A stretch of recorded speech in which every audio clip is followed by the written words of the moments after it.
नियम सार की 5 गाथाएं आएगी आज।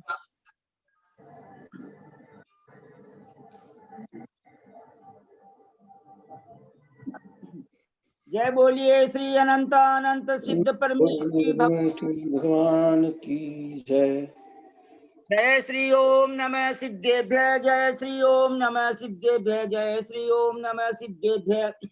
नमो अरहंताणं, नमो सिद्धाणं, नमो आयिणां, नमो उवजायाणं, नमो लोये सब्बसाहूणं, नमो नजिनं वीरं अनंतवर्णानदंसण सहावं गोच्छामि नियमसारं केवली सुध केवली भणिदं।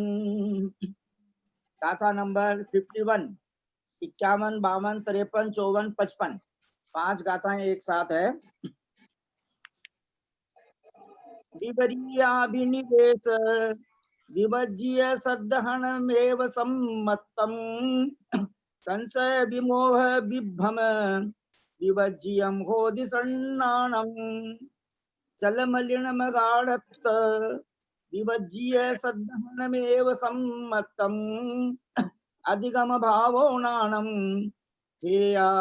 हेयोपादेय तच्चरणं सम्मत्तस्य निमित्तं जिनसुत्तं तस्य जानया पुरिसा अंतरहेउ बणिदा तृणमोहस्य खय पौदी सम्मत्तं सन्नानं विज्जति मोक्षस्य होदि सुण चरणं भवहर निश्चयेन दू तम्मा चरणं प्रवक्ष्यामि भवहार नय चरित्रे भवहार नयस्य होदि तव चरणं निश्चयेन चरित्रे तब चरणम होदि निश्चय दो। इस प्रकार 5 गाथाओं का यहाँ पर जो है पाठ किया गया। मैं श्रीमान भाई साहब श्री जयचंद जी गंगवाल साहब से विनम्र प्रार्थना करता हूँ कि इन 5 गाथाओं का गाथार्थ और अन्वयार्थ, गाथार्थ और टीकार्थ पढ़ करके हमें समझाने की कृपा करें। तत्पश्चात सोनू बहन जी 5 गाथाओं का हिंदी पद्यानुवाद पढ़ेंगी और नियम दीक्षिणा के अनुसार आचार्य रत्न गुरुदेव श्री विशुद्ध सागर महाराज ने जो हमें धर्मोपदेश दिया है उसको पढ़कर सुनाने की कृपा करेंगी। पहले श्रीमान जयचंद जी गंगवाल साहब, हैदराबाद निवासी। सादर जय जिनेन्द्र, सादर जय जिनेन्द्र, सादर जय जिनेन्द्र। सबको जय जिनेन्द्र। आवाज आ रही है सर? जी हाँ, आ रही सर, आ रही। यह 5 गाथाओं में रत्नत्रय के स्वरूप का कथन किया गया है। अब एक के बाद एक सारी गाथाएं का हम अन्वयार्थ पढ़ेंगे। विभिरिया भिनिवेश विवज्जीय सद्धरणमेव विपरीत अभिनिवेश रहित श्रद्धा नहीं सम्मतम सम्यक्त्व है। संशय विमोह विभ्रम विभिज्जीय संशय विमोह और विभ्रम से रहित सन्नानम से ज्ञान होता है। यहाँ सम्यक्त्व का और सम्यक ज्ञान का अर्थ बता दिया उन्होंने, क्या है सो परिभाषा। चल मलिन मगाढ़त विभज्जीय सद्धरणमेव, चल मलिन और अगाढ़त्व से रहित श्रद्धा नहीं सम्यक्त्व है। सम्यक्त्व का और आगे विश्लेषण कर रहे हैं। चल मलिन और अगाढ़त्व से रहित श्रद्धा नहीं सम्यक्त्व है। हेयापादेय तच्चाणम, हेय उपादेय तत्वों का अधिगम भाव नानम ज्ञान है। समतस्स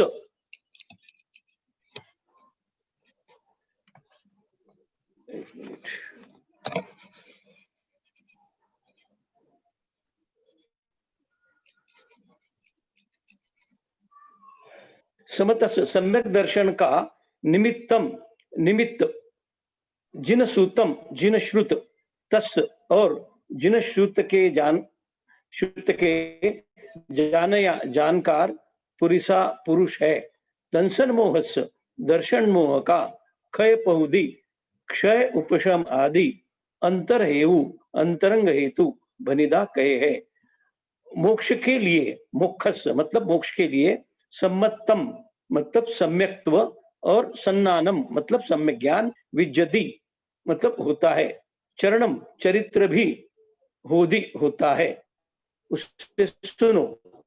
इसलिए तम्मा मतलब इसलिए, व्यवहारी नक्षय व्यवहार और निश्चय से, दु ही चरणम चारित्र, चरणम मतलब चारित्र, पवक्खामी कहूंगा।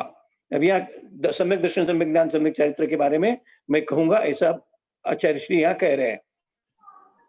व्यवहारनय चरित्रे, व्यवहारनय संबंधी चरित्र में व्यवहारनय का तपश्चरणम तपश्चरणम होदी होता है। निश्चयनय चरित्रे, निश्चयनय संबंधी चरित्र में निश्चय से तव चरणम तपश्चरण होता है। मतलब व्यवहारनय से तपश्चरण होता है और निश्चयनय से भी तपश्चरण अलग अलग होता है। विपरीत अभिप्राय से रहित, विपरीत अभिप्राय से रहित जो श्रद्धान है वही सम्यक दर्शन है।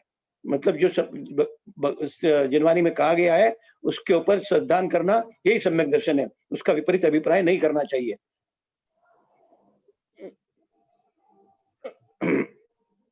संशय, विपर्य और अनध्यवसाय से रहित जो ज्ञान है वही सम्यक ज्ञान है। सम्यक ज्ञान की 3 बातें बताई उन्होंने। संशय नहीं होना चाहिए, विपर्य नहीं होना चाहिए, विरोधी उसका विरोधी ज्ञान नहीं होना चाहिए, और अनध्यवसाय मतलब शंका नहीं होनी चाहिए। से रहित जो ज्ञान है वही सम्यक ज्ञान है, अथवा चल मलिन और अगाढ़ से रहित जो श्रद्धान है वही सम्यक्त्व है। हे उपादेय तत्व का ज्ञान है वही सम्यक ज्ञान है। जिन सूत्र और उसके न्याय पुरुष यथार्थ गुरु सम्यक्त्व के बाह्य निमित्त है। जिन सूत्र और उसके ज्ञायक पुरुष मतलब जो जिनवानी है और उसको जानने वाले जो लोग यथार्थ गुरु सम्यक्त्व के बाह्य निमित्त है, तथा दर्शन मोहनीय कर्म का क्षयोक्षम आदि अंतरंग निमित्त है। जिसके सम्यक्त्व और सम्यक ज्ञान होता है उसके साथ सम्यक चारित्र भी मोक्ष का मार्ग है। व्यवहार और निश्चय की अपेक्षा सम्यक चारित्र का निरूपण करूंगा। व्यवहार नय के चरित्र में व्यवहार नय का तपश्चरण होता है और निश्चय नय के चरित्र में निश्चय नय का तपश्चरण होता है। वेदाचार रूप रत्नत्रय का वर्णन इस प्रकार है। टीकार्थ, विपरीत अभिप्राय से रहित श्रद्धान का होना अथवा परंपरा से मोक्ष के कारणभूत भगवान 5 परमेष्टियों का चल मलिन तथा आगाढ़ दोषों से रहित निश्चय भक्ति का होना सम्यक दर्शन है।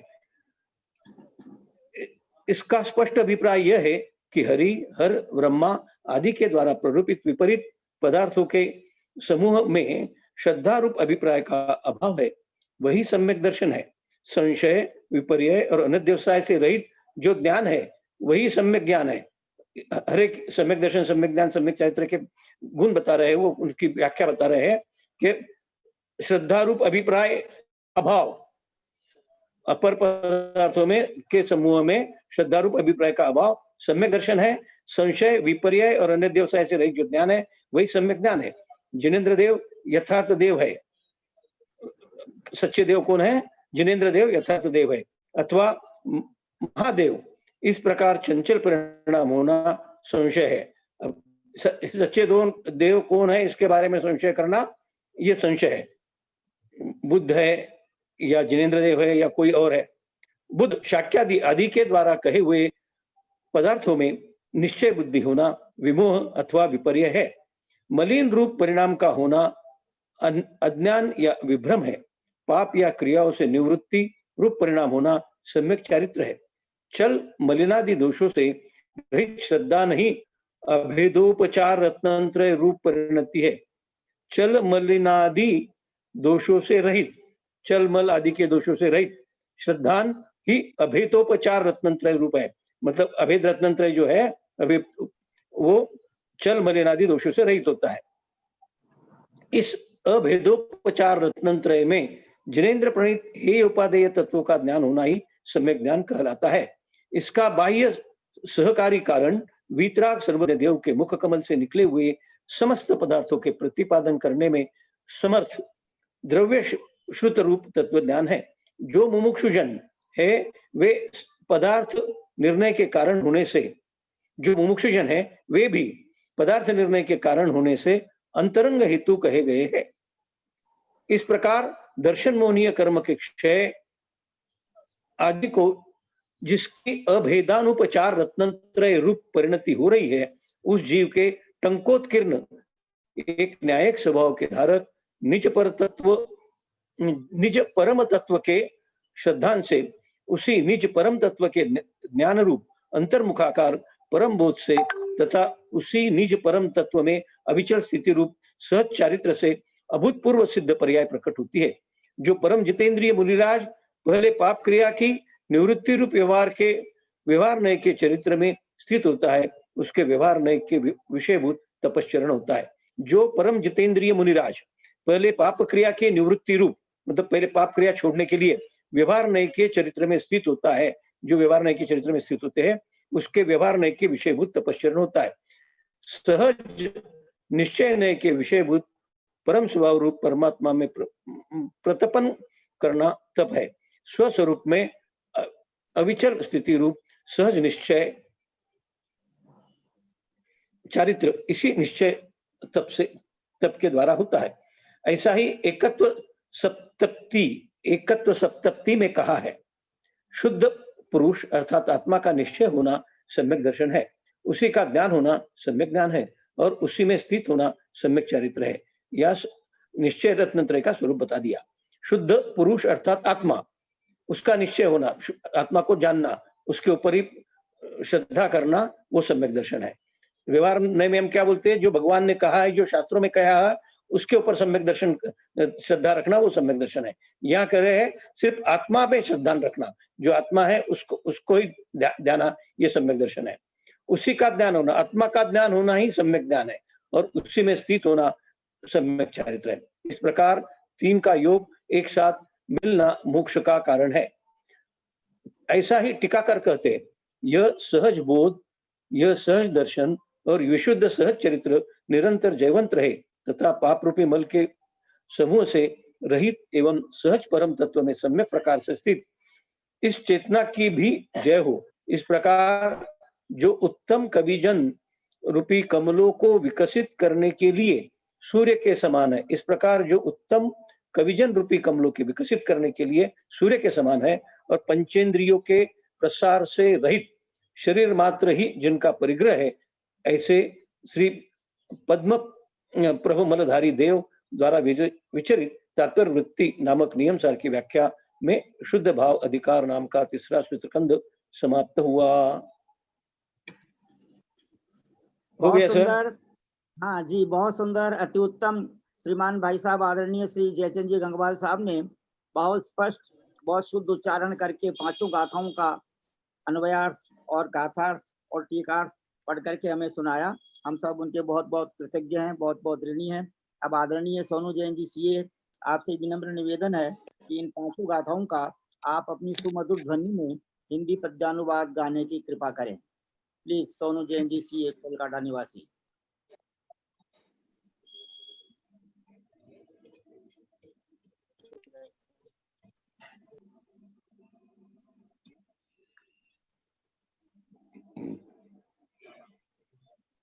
अच्छा सोनू बहन जी,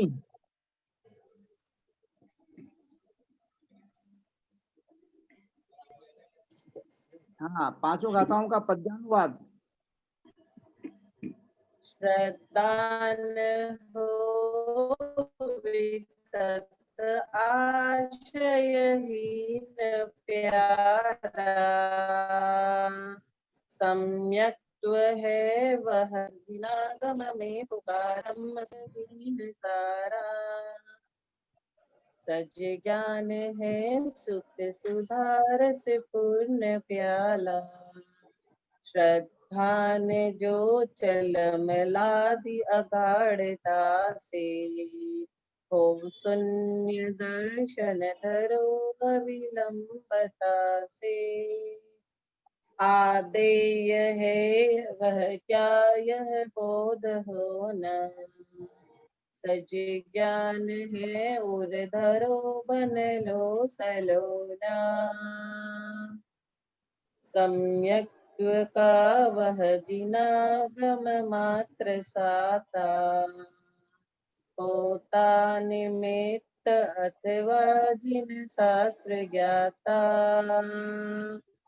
पैयंतरंग वह हेतु सुनो सदा ही, होता छयादिक कुदर्शन मोह काही, सम्यक ज्ञान भर से शिव पंथ होता, ऐसा नहीं चरित भी अनिवार्य होता, होता सुनिश्चयमयी व्यवहार वाला, चारित्र भी द्विविध है सुन लो सुचारा, होते सुनिश्चय नयाश्रित पे अनूप, होते सुनिश्चय नयाश्रित वे अनूप, चारित्र और तप निश्चय सौख्य कूप, व्यवहार नय आश्रित ना स्वरूप, चारित्र और तप वे व्यवहार रूप। बहुत सुंदर। सुनो देंगी सीए साहब, 1 मिनट, मैं एक सूचना दे रहा हूँ। कल अष्टमी है, इसलिए कल जो है स्तुति विद्या के श्लोक और उनके पद्यानुवाद पढ़े जाएंगे। यह जो है सभी को ध्यान में रखना है। आदिनाथ भगवान जो समंत भद्राचार्य द्वारा रचित स्तुति विद्या है, उसके श्लोक पढ़े जाएंगे, उसका अर्थ भावार्थ समझाया जाएगा और उसके हिंदी पद्यानुवाद पढ़े जाएंगे। इस प्रकार कल का कार्यक्रम रहेगा। अब आज इन 5 गाथाओं का धर्मोपदेश आप हमें सुनाने की कृपा करें। आचार्य भगवान कुंद कुंद स्वामी ने नियम सार जी की पूर्व गाथा में हमें संकेत दिया कि सभी भाव पर द्रव्य रूप पर स्वभाव है, इसलिए त्यागने योग्य है। जो आत्मा चैतन्य स्वरूप है, वही स्वकीय अपना द्रव्य है, अतः उपादेय है। विभाव गुण और विभाव पर्यायों को पहले व्यवहार नय की अपेक्षा से उपादेय कहा गया था, परंतु हे ज्ञानी शुद्ध निश्चय नय से पर द्रव्य होने के कारण हेय है। आचार्य श्री पद्म प्रबलधारी देव कलश में कह रहे हैं कि शुद्ध जीवास्तिकाय से विचार करने पर जितने पुद्गल द्रव्य के भाव है, वे निश्चित रूप से हमारे नहीं है, वे हमसे भिन्न है, अलग है। तत्व का जो सच्चा ज्ञाता है, वो इस प्रकार स्पष्ट कथन करता है, श्रद्धान करता है, आचरण करता है, वह अपूर्व अर्थात जो पूर्व में कभी प्राप्त नहीं हुआ, उस सिद्धि को प्राप्त कर लेता है। जब ये जीव पर द्रव्य को अपना मान लेता है और इंद्रियों के वशीभूत होकर अकरणीय कार्य कर लेता है, फिर उसके पश्चाताप में झुलसता है कि हाय मैंने क्या किया। हम जितना भी गलत काम करते हैं, सभी को विदित है, इंद्रियों के वशीभूत होके करते हैं, और जिस दिन इंद्रियों को हम चलाना शुरू कर दे, तो हम कुछ गलत करेंगे ही नहीं। ध्यान रखना, ये विषय आरंभ में जब तक प्राप्त नहीं होता है, तब तक संताप देता है। प्राप्त होने पर जब तृप्त नहीं होता, तो कष्ट देता है, तथा अंत में बड़ी कठिनाई से छोड़े नहीं जा सकते। ऐसे भोगोपभोग को कौन विद्वान सेवन करेगा? काम की तू सेवा कर रहा है, अहो जब तू ब्रह्म स्वरूप है, तुझ में अब्रह्म का कोई प्रवेश नहीं है, ये चिंतन करना। हे ज्ञानी, हे आत्मन, तू क्या कर रहा है? विकारों की पुष्टि कर लो, शरीर से डगमगाने लगा, इंद्रियों ने काम करना छोड़ दिया, अब तू कहने लगा ब्रह्म स्वरूपो हम, ब्रह्म स्वरूपो हम। जब इंद्रियों के वेग बढ़ रहे थे, अवस्था भी थी, उस समय विज्ञानी तू कहता ब्रह्म स्वरूपो हम। 6 ढाला में हमने ऐसा पढ़ा है ना, बालपनी में ज्ञान न लयो, तरुणी समय तरुणी रत रहो, अर्धमृतक सम बूढ़ापनो, कैसे रूप लखे अपनो। अगर हम लोग चिंतन करें, इस गाथा में बहुत सारा है। 6 डाला में जो लिखा है कि जब हम बालक रहते हैं हमें ज्ञान नहीं रहता, हम ज्ञानी रहते हैं, लेकिन जब हम यंग रहते हैं, जवान रहते हैं, तो अपनी पत्नी में तल्लीन रह के मगन रहते हैं। बालपने में ज्ञान न लयो, और बुढ़ापे में हमें हमारी इंद्रियां, हमारा शरीर हमारा साथ नहीं देती कि हम उतना अध्ययन कर सकें।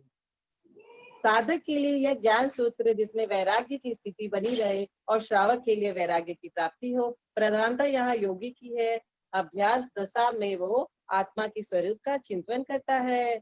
जो निर्विकल्प चिंतन कहा जाता है वो भी सविकल्प ही है। अब्रह्म में जी रहा है जीव और कह रहा है कि सिद्ध सिद्ध स्वरूपो हम। ध्यान रखना, शब्द शक्ति होती है। जब बेटा आता है तो आपके अंदर कुछ संचार होता है। पिता बोलकर चिल्लाता है तो आपके अंदर कुछ संचार होने लगता है। जैसे ही आपका पुत्र आपको बोलता है पिताजी पिताजी, तो आपके अंदर कुछ कुछ होने लगता है। शिष्य प्रेम से पुकारता है गुरुदेव, हे गुरुदेव, तो गुरु के अंदर भी एक अलग सी धारा बहने लगती है। ये तो मनुष्यों की बात है। आपने तिर्यंचों को देखा होगा, जब गुस्से में कोई भैंस आवाज करती है तो उसकी आवाज सुनना, विकारी भाव से भी आवाज आती है। ध्यान रखना, तिर्यंच भी जब विकारों से भरे होते हैं तो आवाज करते हैं, और जब प्रसूति होती है तो बच्चे के प्रति दुलार करते हैं। इतनी बड़ी भैंस, इतनी बड़ी गाय भी बिल्कुल बच्चे जैसी आवाज निकालने लगती है। उसकी आवाज बिल्कुल धीमी होती है। जब गाय चर के बाहर से आती है, घर में बछड़ा होता है, तो द्वार के बाहर से जो आवाज लगती है उस आवाज को और सुन लेना आप। अंदर से बछड़ा बोलता है कि अपनी माँ की आवाज को समझ लेता है, माँ की आवाज को सुन करके पुलक उठता है। एक जीव बिल्कुल शांत बैठा है, अश्लील शब्दों का उपयोग करने लग जाए तो उसके शरीर में विकार प्रारंभ हो जाता है। अब भाषा शक्ति की बात करना, दूसरे के अशुभ वचन अपने परिणामों को विचलित कर देते हैं। एक द्रव्य दूसरे द्रव्य पे कितना प्रभाव छोड़ रहा है। फिर वही कोई ब्रह्म योगी बैठ जाए, उस काल में ये शब्द गूंजने लग जाते हैं। ब्रह्म स्वरूपो हम, शुद्ध बुद्ध स्वरूपो हम, भिन्नत्व स्वरूपो हम। मैं पर द्रव्य से भिन्न हूँ। शुद्ध बुद्ध शब्द बहुत सहज है, किंतु भिन्न शब्द कठिन है। ये सूत्र वास्तव में माला फेरने का विषय नहीं है, ध्यान सूत्राणी पाठ करने का विषय नहीं है। ध्यान सूत्राणी का तो ध्यान में रखने का ही विषय है। करना नियोग तो समझने का विषय है भैया, उससे परिणामों को तौलो। द्रव्य नियोग तो आपको जीने का विषय दे रहा है कि ऐसे जियो। महिमावान जो होता है उसकी कोई महिमा गाए चाहे ना गाए, वो तो महिमावान है ही। सुमेरु तो सुमेरु है, जब आप उसे राई कहो तो कहते रहो, आपके कहने से क्या सुमेरु सुमेरु नहीं रहेगा। ऐसे ही आत्मा का जो वस्तु धर्म है वो तो वास्तव में ब्रह्म स्वरूप है। और ये जब विकार सामने खड़े हो, तीव्र क्रोध आ रहा हो, तो धीरे से जाके कह दो क्रोध भाव रहित तो हम, क्रोध भाव रहित तो हम, पर अपना गाल बचाकर कहना। अहो योगी, अपने ही द्रव्य गुण पर्याय में जिसका चित्त लीन है, उसने संपूर्ण विभाव को छोड़ दिया है। उसकी व्यवस्था चरना नियोग से ही पूछ ले कि अंतरंग में त्रस हिंसा का त्याग है, ब्रह्मचर्य का अभाव है, तो पंचम गुण स्थान चल रहा है, अनर्थ दंड छूटे, व्रतों पर चिंतन जाए। 5 अतिचार व्रतों के हैं, वो हमारे टल रहे हैं। मेरे घर में नौकर है, मैं उसको समय पे भोजन दे रहा हूँ। घर में गाय है, उसे समय पर पानी पिला रहा हूँ। अहो अहो जैनियों, चर्चा करो धर्म की। तुम्हारे घर में पशु पल रहा है, बिना छाना पानी आप पिला रहे हो। ऐसा नहीं है कि वो तो तिर्यंश है। ऐसा कौन सी जनवाणी में लिखा है कि स्वयं भक्ष्य का सेवन करो और दूसरे को अभक्ष्य खिला दो। वो तो मूक प्राणी है, उसे तो पता भी नहीं क्या छन्ना जल होता है, क्या अनछना जल होता है। यह विवेक तो हमें रखना है। घर में फल सड़ गया और आपने उठाकर बछड़े को खिला दिया। उस सड़े हुए फल में कीड़ा बैठा हुआ था। आपने जानवर को जानते हुए भी त्रस्त जीव को बछड़े को खिला दिया। दोष किसका? चतुर गुणस्थान वर्ती जीव भी अपने द्वारा किसी को अभक्ष्य का सेवन नहीं करा सकता। अनीति का नहीं खिलाएगा और अन्याय का नहीं खिलाएगा। कभी भी कोई भी वस्तु अमर्यादित हो जाती है तो हम उसे नहीं खाते, तो इसका मतलब यह नहीं कि हम उसे उठा के किसी और को दे दें। श्रद्धान का विषय नहीं बचा। लोग श्रद्धान के बहाने अन्याय अनीति में जी रहे हैं। तेरा श्रद्धान सही है तो आचरण तेरा सही नहीं है। ध्यान रखना, आचरण का और गुणस्थान का एक मेल मिलाप है। आचरण से गुणस्थान का एक ही मेल मिलाप है। चतुर्थ गुणस्थान होगा तो नियम से सम्यक्त्वाचरण होगा। चतुर्थ गुणस्थान में क्या होता है? अविरत सम्यक, मतलब हम व्रती तो नहीं है लेकिन हम सच्चे देव सद्गुरु को मानते हैं। पंचम गुण स्थान होगा तो संयमा संयम चरित्र नियम से होगा। जैसे कि हमारे परम पूज्य भैया जी, उनको पंचम गुण स्थान संयमा संयम है, वो व्रती है, प्रतिमाधारी है। और छठवां गुण स्थान होगा तो संयमाचरण नियम से होगा, तथा सप्तम गुण स्थान होगा तो स्वरूपाचरण नियम से होगा, क्योंकि आचरण प्रधान गुण स्थान है। तो गुणस्थान में आचरण को प्रधान कहा गया है। द्रव्यान्यों की भाषा में देश व्रती और अव्रती सम्यक दृष्टि चिंतन करेगा कि मेरे स्वरूप की सिद्धि कब होगी, क्योंकि स्वरूप की सिद्धि जब तक दृष्टि में नहीं आएगी तब तक चौथा पांचवा छठवां गुणस्थान भी नहीं होगा। क्योंकि संयम तो स्वरूप की प्राप्ति के लिए ही अंगीकार किया जाता है। जो भी आप निर्मल आचरण करोगे तो कोई ना कोई लक्ष्य तो होगा, और लक्ष्य प्रत्येक जीव का क्या है? अल्टीमेट लक्ष्य हमारा, जैसे कि अर्जुन का लक्ष्य था मछली नहीं उसकी आंख, वैसे हमारा लक्ष्य है मोक्ष की प्राप्ति। उस मोक्ष तत्व के बीच में जितना तुम चिंतन कर सको कर ले प्राणी। चाहे आप ध्यान सूत्र का चिंतन करो, चाहे आप समय सार का चिंतन करो, चाहे कर्णानियों की कर्म प्रकृतियों का चिंतन करो, जिससे आपका मन न भटके, विषयों में न जाए। ये मत मान लेना कि द्रव्यानियों के चिंतन से ही मोक्ष होगा। मोक्ष तो तुसमस भिन्न जान लेने से ही हो जाता है। एक बार एक मुनिवर जा रहे थे तो एक माता बैठी हुई थी, तो बोला माता ये आप क्या कर रहे हो? तो बोला मैं तो उसको मां से अलग कर रही हूँ।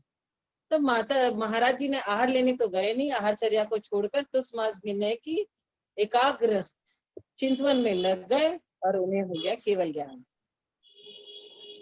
तत्मानियों के चिंतन से मोक्ष होगा कि कर्णानियों के चिंतन से मोक्ष होगा अथवा क्षणानियों के चिंतन से ही मोक्ष होगा, ये तो चिंतन आपको इसलिए दिए हैं कि हमारा चित्त चलायमान न हो।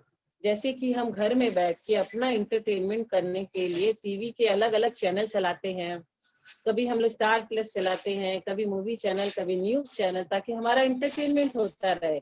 वैसे ही हमें मोक्ष लक्ष्मी की प्राप्ति के लिए हम कभी चरणानियों, कभी कर्णानियों, कभी द्रव्यानियों, लेकिन हमारा उद्देश्य क्या है? एकमात्र मोक्ष को प्राप्त करना। आगम में 10 प्रकार की सम्यक्तों का कथन है, और 10 प्रकार की सम्यक्तों में प्रथमानियों के चिंतन से, द्रव्यानियों के चिंतन से, चैनानियों के चिंतन से, कर्णानियों के चिंतन से भी सम्यक्त होता है, और निजात्मा के चिंतन से भी सम्यक्त होता है। तो हमें शास्त्रों का इतना एनालिसिस नहीं करना चाहिए कि ये चरना नहीं होगा, ये प्रथमा नहीं होगा, ये करना नहीं होगा, ये द्रव्या नहीं होगा। हमारा मन जिस शास्त्र में लग रहा है, भक्ति हो रही है, शास्त्र हमें समझ में आ रहा है, बस हमें वही पढ़ना चाहिए। अभी तू विभाव में है परंतु वर्तमान का रूप तेरा ऐसा नहीं है, इसलिए स्वरूप को समझ करके वर्तमान के रूप में परिवर्तन लाओ। रूप से परिणति में, और स्वरूप की प्राप्ति जो है वे स्वरूप के रटने से नहीं होगी। ध्यान रखना, परिणामों में निर्मलता हो और आप किसी के गाल पे चांटा मार दें, मैं नहीं मान सकता तुम्हारे परिणाम विशुद्ध होंगे, तो आपका हाथ उठ ही नहीं सकता। हाथ उठ रहा है और आप कहो कि मेरे परिणाम में नहीं था, तो ये छल की बात है। छलिया कहाँ जाता है आप सभी को मालूम है, मुझे बताना नहीं है। सहज स्वरूप दूसरे को सताना नहीं है। सहज स्वरूप निज का निज में रमण करना है। परंतु इतना ध्यान रखना कि चतुर्थ गुणस्थानवर्ती जीव अपने हिसाब से ही समझे। उसके अपने अपने मुनि स्वरूप का चिंतन चल रहा था। निर्गन स्वस्वरूपो हम, निर्गन स्वस्वरूपो हम, वो निर्गंथ के स्वरूप के प्रति श्रद्धा बनाने का विषय था, और सग्रंथ में निर्गंथ स्वरूप मान लिया तो हे ज्ञानी, गुणस्थान तेरा चतुर्थ ही रहेगा। उससे तुम निर्गंथ गुणस्थान को प्राप्त नहीं कर पाओगे। ध्यान रखना, अरहंत स्वरूपो हम, अरिहंत स्वरूपो हम कह करके अरिहंत के स्वरूप का चिंतन किया है, न कि तू अरिहंत बन गया है। पिंडस्थ पदस्थ ध्यान में तो बिल्कुल अरहंत का ध्यान होता है, मैं ही अरिहंत हूँ, फिर भी तू अरहंत नहीं है, क्योंकि जो वस्तु जैसे होती है उसका चिंतन नहीं होता, उसमें तो रमण होता है। जो जैसा नहीं होता उसकी प्राप्ति के लिए चिंतन होता है। छाई समय वृत्ति जीव है, उपदेश जब भी देगा तब भी वो यही कहेगा, इनको स्वच्छ निर्मल पानी पिलाओ। ये कभी नहीं कहेगा कि तुम इनको बिना छाना पानी पिलाओ। इसलिए इतना ध्यान रखना कि कुछ लोगों की आदत होती है कि जब कहीं से निमंत्रण आया, अपना रात्रि भोजन का त्याग है तो बच्चे को भेज दो। बड़ा आश्चर्य, तब अपना त्याग है तो बच्चा किसका था? कोई अजैन बंधु ने निमंत्रण भेजा, भैया अपन नहीं जाते, बच्ची को भेज दो। तुम कुछ भी सोचते रहो, परंतु तुम्हारे प्रति लोगों की श्रद्धा है कि जैन रात्रि भोजन नहीं करता। बहुत से लोग यही मानते हैं। जब हम बोलते हैं हम रात में कुछ खाएंगे नहीं, तो बोलते हैं आप जैन हो क्या? जब कभी कोई दुकानदार को बोलते हैं भैया हमें आलू प्याज नहीं चाहिए, तो बोलता है भाई आप जैन हो क्या? उन्हें भी मालूम है कि जैन लोग ये सब नहीं करते, अनछना जल सेवन नहीं करते।